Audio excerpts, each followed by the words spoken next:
So I started teaching at the school where Kristen works, and I was setting up my classroom. I went down the hallway to introduce myself. As she walked in, and I was just like, wow.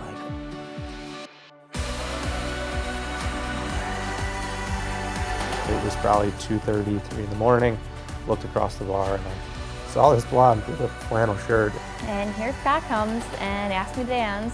She wasn't having it at all. I remember him walking into the room and just had this huge smile on his face. I mean, I'm like, who's that guy? I mean, I shared with my best friend. I'm like, hey, I think I just met my wife. When I walked in, I saw her, and there was just something about her. At some point, I just started talking to her. Then he said he had a dog, and I was like, I'll follow you anywhere.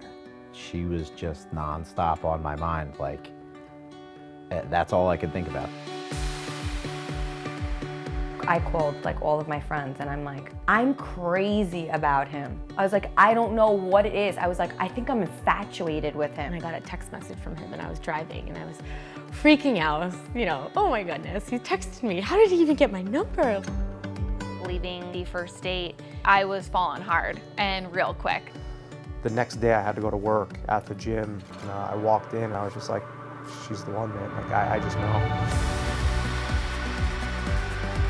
Intelligent, funny, motivated. She made me want to be a better person. I didn't know at the time that she was going to become my wife.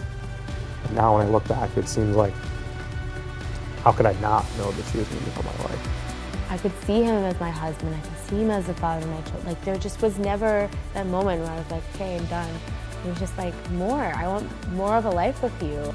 He makes me feel more special than I knew you could feel. I know that he's just gonna love me. Whew, this is where it happens, huh? I know that he is just gonna love me forever. Everyone would always say like, oh, I want what you guys have. And what I always say back is, just let it happen. For whatever reason that night, I asked her to dance. Even though she said no, it still worked out. And I think that you just kind of sometimes have to let life happen, and it will.